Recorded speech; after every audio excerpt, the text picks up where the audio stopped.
got In Panic's Brownie. One elimination, has that boom bow. Recognizes that there is something going on in the box nearby. And lovely, he had that wall nice and weak. It's a battle for the rift right there. 3 players collapse on that rift. He's going to trade out what be like 30, 40 tick. Yeah, okay, so that was 30 damage. At least he gets that rift out of there, yeah, right? It was you know, so that's worth the benefit. Because he couldn't even get those mats. He's only at 300 mats, so this is going to be a big moment for him. Is he going to land and get into the action? He's going to need to land a big shot here. Oh, he tries to play off the edge there to get that cliff for some high ground here. Just wasn't enough. It's going to end up taking more storm tick damage. We got 38 players left in this. That boom bow. Man, this is where you want to be with the boom bow at the high points. It's a good place to be with the boom bow. Going back around here to this cluster of players. Markle, you saw earlier on, WQ bottom made an incredible play. Then we got Fato Game. It's going to be inside of his 1-by-1. He's using a scope to look through the cracks in the brick. Any piece of information, any opportunity, so he can make this big edit here and pump somebody. Oh, he lands right. I saw that play happening. He heard WQ bot hacking away at the brick that was going to be around him, and instead he just drops on down and is going to make him pay for that one. That was a risky play to make right there. Good on Fato to recognize that it was time to land a shot, and he does. Okay, now looking at the map. A lot going on, a lot of congestion. Polar Peak is one of the toughest places to land. At least they're lucky enough to be on the backside of this mountain here. Yeah. Because the terrain could be a lot more harsh for these players here. Playing around that mountain is so frustrating. And then Vila Nen. Okay, I'm just going to say Vile. Vile putting in some shots there. Ends up benefiting. Hey, you know, honestly, Violinen, maybe? Violinen. I like that. Violinen. Okay, well, Vile's going to use that jump pad to get out, but just as we were saying that, manages to snag one elimination onto Curzo a little while ago. And also found another player who managed to sneak away inside of that baller, but will reposition and then continue to just get some more information. Metal's very good, give you a lot of protection as far as, you know, those walls, but also Issa still in it? You get a lot of vision. Issa is still going to be in this. You got Atlantis Rapid, who's going to be right below him. Issa having to deal with some of this pressure. It's going to be a benefit from these shots. That's 5 now, Monster. 5 now, maybe going for 6.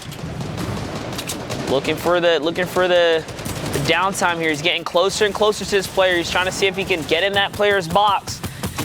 Now with the zone on his back, he's getting a little bit ahead of it here.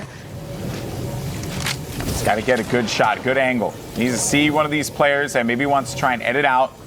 Oh boy, he's playing with the storm here to go for high ground. Wow. Like how he looks up first to recognize whether or not there was a structure above him.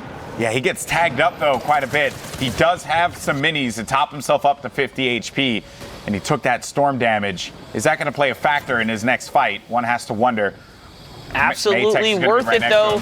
Issa and Viper going toe-to-toe here. Marco wants a piece of the action, so does Effect. Who is going to win the exchange here? Issa's looking to get ahead. He's going to box up now. We got Violin in here on the top right of your screen. Ghost Issa's going to be over in the bottom right, and then you have the overhead on the left side. And another, Markle has to be frustrated. He hasn't had the games I'm sure he would have wanted, but Issa picks up another elim there. Very well done. Violinen's also going to benefit. That's an elimination onto Matex. Be 100-100. Another one of those launch pad plays. Trades out 10 HP for the high. He's going to step back there. He's going to trade out a big chunk, but the high ground is hit at what cost here? I like the ambition. I like the idea of going for that play, trying to force him out, but Violinen's going to drop down. It's going to end up eating some damage. Issa still manages to benefit from it. That was a risky play, but it is going to pay off for Issa. Now we have Effect, Recart, Legends, Jams, Explicit, as well as Alcana, who's going to be down low inside of the baller. But all eyes are on Issa, who has that high ground spot. Let's see how he plays it. Explicit snatch the baller from Jams, but he cannot stay in the zone. Yup, that's it. Jams is going to make him pay for that one. You can take his baller. but you ain't going to get away with it. You ain't going to get away with it. Issa has got his eyes on Effect. Bye-bye, Effect. Monster, I'm shocked that Effect just did not see that or did not hear that he was on that high ground. You always have to be, assuming that someone's going to be in that spot. But it's also a nice little block right there. He saw the launch pad from earlier. He puts a little cone over it. No one's going to contest him for this high ground on his watch, but he has only got 30 material. Yes, getting ahead of the braking here to get some visual cue down. I'm sure he can hear the baller. This baller's going for the high. And this baller's also going to eat a lot of damage there. That player, Alcana, really is going to be in a world of hurt. Issa's able to punish Jams, who went up for the high ground. Now it's just going to be a 1v1. Is he going to jump for the mats, or is he going to just go for the battle? Okay, now Issa. He's got to play this one out. Let's see what happens here. He's going to use that jump pad to get back into the safe zone.